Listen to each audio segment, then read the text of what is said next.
Hello everyone, welcome to जोत vlog. कैसे हैं आप सब लोग? होप सब अच्छे होंगे। मैं भी अच्छी हूँ। और ये टाइम है लगभग 11 बजे का। और आज बच्चों ने कहा कि हम अपने बाल खुद से नहीं बनाएंगे, आप हमारी चोटियाँ कर दो। एक्चुअली शाइन अपने बाल भी बना लेती है और माही का भी कर देती है। तो मैं थोड़ी फ्री सी हो जाती हूँ इन कामों से, लेकिन कभी कभी दिल करता है ना माँ से कंघी करवाने का। तो वही था कि उसने कहा कि मम्मा आज मैं नहीं करूँगी, आज आप हम दोनों की चोटियाँ कर दो और मिड्डियाँ वाली चोटियाँ करो। वो जैसे आप पहले करते थे। तो मैंने कहा ठीक है, मैंने ऑयलिंग की थोड़ी बहुत उनकी अच्छे से। और उसके बाद मैंने कहा ठीक है, मैं मिड्डियों वाली चोटियाँ करूँगी आपकी, एक जैसी जैसे स्कूल में करके जाते थे वैसे ही। और यहाँ पे साथ के साथ स्कूल की बातें स्टार्ट हो गई थी, क्योंकि मिड्डियों की बात चली तो फिर स्कूल की बात चली। तो फिर शाइन और माही दोनों ही मिस कर रही थी कि स्कूल जाते थे तो करेले करते थे। वो एक बाउंडेशन सी हो जाती है ना कि स्कूल जाना है तो करना है। खैर, जब से गई नहीं है तब से किए भी नहीं है। तो शाइन याद कर रही थी, मम्मा रिबन डाल के करेले करते थे, किसी दिन वैसे ही कर दोगे? तो मैं हंस रही थी, मैं कह रही थी स्कूल मिस कर रहे हो आप।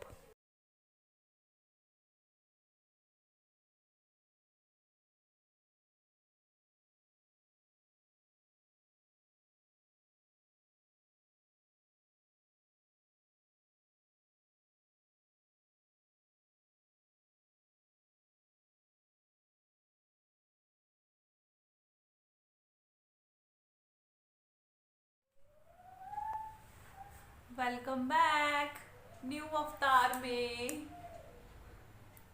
वैसे ये न्यू अवतार नहीं है, ये पुराना अवतार है। पुराने अवतार में दोबारा आ गई हूँ। और मुझे जाना है कहीं, और एक और चीज़ दिखाऊं फिर भूल जाती हूँ। देखिए, पंखे पुंखे सारे चकाचक साफ कर लिए हैं हमने।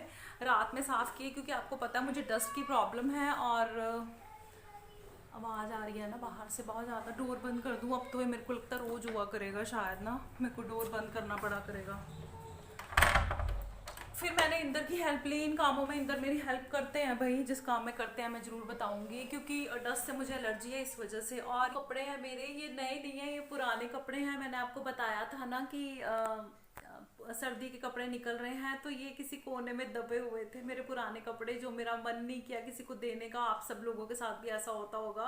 खास करके हम फीमेल्स के साथ जो कपड़े मतलब नहीं आते हैं उनको एक कोने में रख देते हैं, और इस उम्मीद से रख देते हैं कि यार कभी तो आएंगे। तो मैं भी ऐसी ही हूँ, मैंने रख दिए थे कोने में कि मैंने किसी को नहीं देने, ये मेरे को कभी तो आएंगे। इनको जब मैं देखती थी तो मैं मतलब एक इंस्पिरेशन जैसे मिलती थी कि यार कभी तो आ जाएंगे, कभी तो फिर से फिट होंगे इनमें।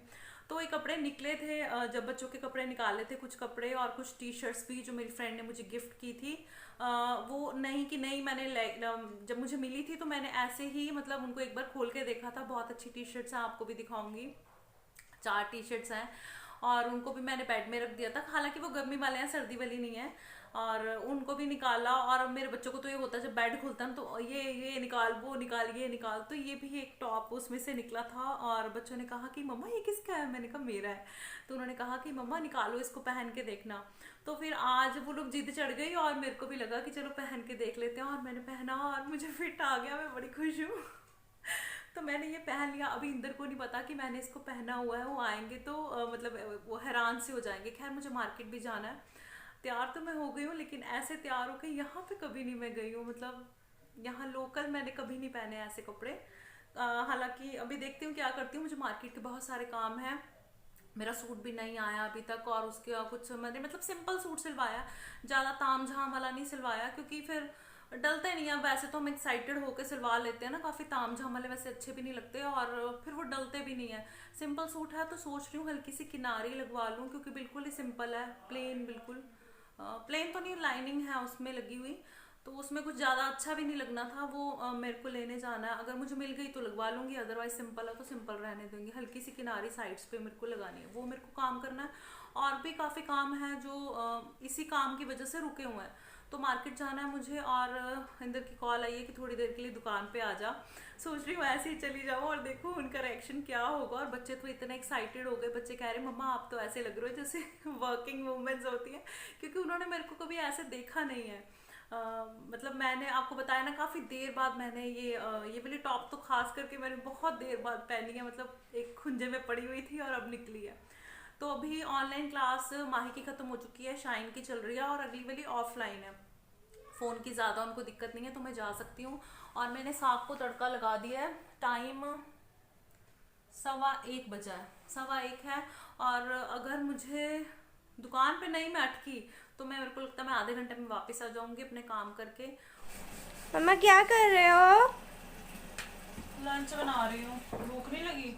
लगी है। मेरे को इतनी ज्यादा लग रही है ना, जान निकल रही है मेरी। टाइम कितना हुआ है? 3:03 हुए हैं। ओह, अभी लग रही है भूख फिर। चलो फिर मैं बना रही हूँ, फटाफट से डालो। ओके। ठीक है चलो। चल। तो अब हम करेंगे लंच और टाइम हो गया है 3:25। ये देखिए, और भूख से जान निकल रही है। और ये बैठे हैं सरदार जी। हाँ जी। और मैं अपना कोई काम नहीं कर पाई हूँ, दुकान पे ही फंस गई थी जाके। अभी अब फिर इतनी भूख लगी, टाइम ही इतना ज़्यादा हो गया था। अभी लंच बनाया है, अभी लंच करेंगे। मैंने मक्की की रोटी बनानी थी लेकिन अभी जल्दबाजी में यही होगा, कनक वाली रोटी खाएंगे, गेहूं वाली। और 3:30 बज गया, पहले लंच कर लेती हूँ और फिर उसके बाद देखती हूँ अगर मार्केट जा सकी तो अपना काम करूँगी, अदरवाइज जय राम, कल होंगे फिर ये काम।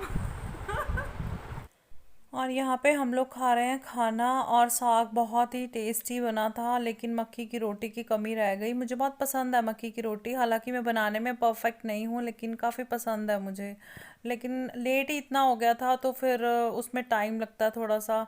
और इंदर को भी जल्दी थी तो फिर उन्होंने कहा नहीं अब रहने दे, फिर बना लेना, अभी सिंपल चपाती बना लें। तो वो मैंने बना ली थी और हम दोनों लंच कर रहे हैं यहाँ पे, और कुछ बातें भी।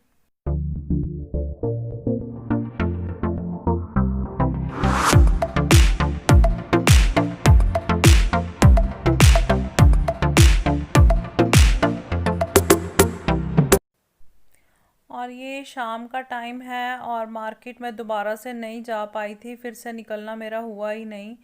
और यहाँ पे मैं आलू छील रही हूँ, मुझे सब्जी नहीं बनानी है, जैसे आप लोगों को पता है व्रत की सीरीज़ ही चल रही है अब तो। डेली मैं व्रत वाला खाना बना भी रही हूँ और खा भी रही हूँ, क्योंकि माहौल ऐसा है ना तो अच्छा लगता है, माहौल में बह जाना चाहिए, है ना। तो आलू छील रही हूँ यहाँ पे, और ये इंस्टेंट रेसिपी आपको दूंगी मैं। जैसे जब व्रत होता है तो हम लेडीज़ को, हाउस वाइफ्स को घर का काम भी करना होता है और व्रत वाला खाना भी, तो फिर वो कई बार टफ हो जाता है, चीज़ें हम भिगोनी भूल जाते हैं, उबालनी भूल जाते हैं, तब वो मुश्किल हो जाता है। तो ये ऐसी रेसिपी है जो फटाफट से बन जाएगी और कच्चे आलू से ही बनेगी। ये नहीं होगा कि अरे मैं आलू उबालना भूल गई, अरे आलू ख़त्म हो गए उबले हुए, या साबूदाना भिगोया नहीं, ये पीसा नहीं, तो ऐसे वाला वो कोई भी रेसिपी नहीं है, बहुत ही आसान रेसिपी है। तो यहाँ पे मैंने 5 आलू ले लिए हैं और उन्हें छील रही हूँ, और छील के पानी में ही डाल रही हूँ क्योंकि कच्चे का आलू हैं तो फिर जल्दी से रंग बदल जाएगा, काले हो जाएंगे इस वजह से। और आप लोग साथ के साथ वीडियो को लाइक और शेयर भी कर दीजिए, और अगर मेरे चैनल पे नए हैं, अभी तक सब्सक्राइब नहीं किया है तो चैनल को सब्सक्राइब कर दीजिए और बेल आइकन भी दबा दीजिए ताकि आपको नोटिफिकेशन मिलता रहे। तो यहाँ पे आलू को अब मैं कद्दूकस कर रही हूँ, वो आपकी चॉइस है, आप बारीक वाली साइड से करना चाहते हैं या मोटे वाली साइड से। तो मैं यहाँ पे मोटे वाली साइड से ही कर रही हूँ, क्योंकि हल्का टेक्सचर भी आना चाहिए, मुंह में पता लगना चाहिए कि आलू भी डले हैं इसमें। तो मैं मोटे वाली साइड से कर रही हूँ और सीधा पानी में ही कर रही हूँ। वही रीज़न है दोबारा से कि आलू का रंग काला ना हो जाए, इस वजह से। तो आलू कद्दूकस करने के बाद मैंने पानी सारा ही आलूओं का जो था उनको स्ट्रेन कर दिया था, और मैं अभी इसमें डाल रही हूँ कुट्टू का आटा या सिंघाड़े का आटा, जो भी आप कहें, उसको मैं डाल रही हूँ। और मैंने ऊपर एक लेयर जैसे बना दी थी ताकि आलू काले ना हो जाएं, इस वजह से। और अभी हम इसमें मसाले डालेंगे, जिसमें कि सेंधा नमक जाएगा और जाएगा काली मिर्च का पाउडर। आप चाहें तो हरी मिर्च भी ऐड कर सकते हैं, मैंने नहीं डाली थी बच्चों की वजह से। तो उसके बाद मैंने इसमें ऐड किया था साबुत ज़ीरा, आप चाहें तो भुना हुआ ज़ीरा भी डाल सकते हैं। लेकिन मैं, जैसे मैंने बताया ना, इस रेसिपी को ज़्यादा कॉम्प्लिकेटेड करने की ज़रूरत नहीं है, ऑप्शंस तो बहुत सारी हैं। तो वो डालने के बाद में अभी मैंने इसमें डाला है मूंगफली का पाउडर।